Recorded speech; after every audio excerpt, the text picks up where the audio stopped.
yang sudah jelas melewati Yalamlam tetap mikot di Jeddah, bukan di Yalamlam, maka dia kena dam.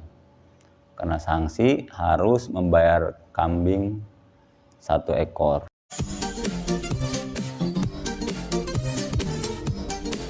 Ingat haji, ingat Mang Haji Channel. Assalamualaikum warahmatullahi ta'ala wabarakatuh. Alhamdulillahilladzi wakafa, wassalatu wassalamu ala sayyidina Muhammadinil Mustafa wa ala alihi ahli sidqi wal wafa, amma ba'du. Sahabat Mang Haji Channel yang insyaallah diberkahi oleh Allah Subhanahu wa taala. Pembahasan kali ini saya membahas tentang lebih pada konsentrasi fokus kepada mikot makani. Mikot makani disebutkan ya, wal mawaqitu syar'iyyah khamsatun, dzul khalifati wal juhfah wa yalamlam wa qarnul manazil wa datu irkin. Ada 5 ya. Ada 5. Kemudian nanti ditambah dengan 1 lagi mikot alternatif. Mikot alternatif. Jadi jelas 5 semuanya. Dzul Khalifah itu dikenal dengan Bir Ali ya. Jadi yang dari arah Madinah otomatis mikotnya di Dzul Khalifah. Dzul Khulaifah atau Bir Ali. Yang datang dari arah Yaman, Indonesia, otomatis mikotnya di Yalamlam. Nah, di sini yang menjadi masalah, kita itu sering yang gelombang kedua itu umumnya ya sekitar mungkin 2019 ke bawah, karena 2019 itu kan sudah menggunakan sistem fast track ya. Jadi mau tidak mau jamaah haji kita itu ngambil mikotnya di atas pesawat, karena di Jeddah sudah tidak ada waktu lagi untuk sana sini langsung masuk bis. Mungkin 2019 ke bawah itu cenderung kalau gelombang kedua itu mereka ngambil mikot di Jeddah ya. Di Jeddah dengan alasan biar bisa mandi dulu, biar bisa sholat dulu dan seterusnya. Itu kan mungkin sebenarnya itu hanya aksesoris ya, sunnahnya. Tapi jelas mikotnya itu jelas harus Yalamlam. Karena kita melewati Yalamlam, kalau nggak salah itu 1 jam sebelum turun di Jeddah itu kita melewati Yalamlam. Maka tidak mau kita harus ngambil mikot di atas pesawat gitu ya. Walaupun tanpa harus sholat dulu, harus mandi dulu gitu. Itulah ketentuan ketika kita melewati mikot ya, yaitu Yalamlam. Yang gelombang kedua, karena kalau gelombang pertama kan Indonesia itu kan ke Madinah dulu, jadi tidak perlu ngambil mikot Yalamlam, tapi nanti setelah dari Madinah menuju Makkah ngambil mikot di Bir Ali atau disebut dengan kitab itu Dzul Khalifah.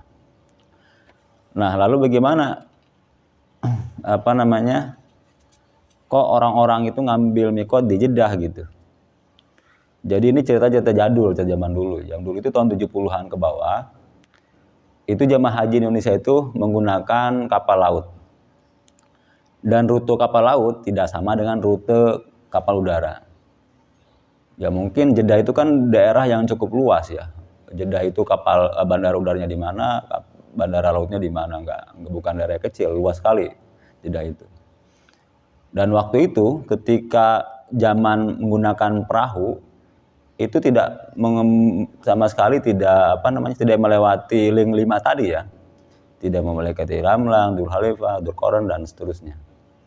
Maka kemudian ambillah mikot alternatif, yaitu di sini dikatakan dalam kitab ini ya, Minul Fatah atau Syar'idah, fa'ilam yuhadi syai'an ahroma ala marhalataini min Makkah.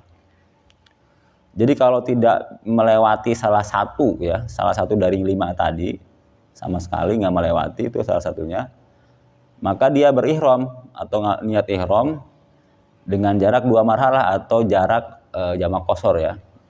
Jarak jamak qasar dari arah Mekah. Jadi itu umum sekali sifatnya. Jadi tarik mundur ke belakang atau kemana sekiranya jaraknya memenuhi jarak qasar, jarak sholat qasar, jarak musafir itu ya. Nah, jadi umum itu. Jadi itu adalah mikot alternatif. Mikot ketika salah satu dari 5 itu tidak dilewati. maka ngambillah Jeddah gitu. Bukan hanya Jeddah, mungkin banyak, bukan Jeddah saja. Dan Jeddah itu di kitab manapun tidak ada Jeddah. Dia masuk kategori mikot alternatif atau mikot yang ke-6 lah istilahnya yang saya gunakan. Mikot yang syar'i jelas 5 ya, tapi ada alternatif yang kelima itu ketika tidak melewati salah satunya maka dia bermikot 2 marhalah dari Mekah atau jarak standar jarak bisa menjamak dan mengqashar sholat ya, jarak orang musafir itu. Nah, yang jadi masalah, lalu bagaimana kondisi ketika seseorang itu sudah naik pesawat terbang dan dipastikan melewati Yalamlam, tetapi Yalamlam dia tidak niatnya Jeddah, lalu gimana? Nah, itu jelas insya Allah niatnya sah, hajinya sah, tapi dia melanggar wajib haji, di mana wajib haji itu adalah niat di mikot yang telah ditentukan, yang tepat. Jadi kalau dia mikotnya ya naik pesawat terbang mikotnya, hajinya tetap sah. Tapi kalau misalkan tidak berdam, bagaimana hajinya tetap sah, tetapi kayak mobil penyok gitu, mobil ketabrak apa gitu ya, rusak lah istilahnya hajinya. Jadi harus ditambah dengan berdam. Dan ini terjadi dari semenjak awal tahun 70-an sampai mungkin menjelang akhir tahun 2020. Banyak sekali ini. Rata-rata mikotnya di Jeddah. Kira-kira mungkin itu ya. Mudah-mudahan ya mangga dikaji lagi. Ini pengetahuan saya dan memang ya saya menyayangkan tidak ya saya selama ini yang saya tahu itu ya mikot ada 5 dan itu menjadi mikot alternatif Jeddah itu. Dan selama ini ketika kita naik pesawat yang saya tahu melewati Yalamlam dan terbaca oleh kita di di peta ya. Jadi ada perjalanan terlihat di peta di pesawat itu. Jadi kira-kira mungkin itu. Jadi mereka yang jemaah haji yang mikotnya Jeddah gitu kan, sementara melewati Yalamlam harus bayar dam 1 ekor kambing.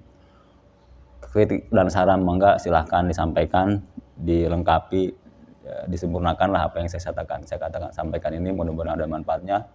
Wallahu muwaffiq ila aqwamit thoriq. Wassalamualaikum warahmatullahi taala wabarakatuh.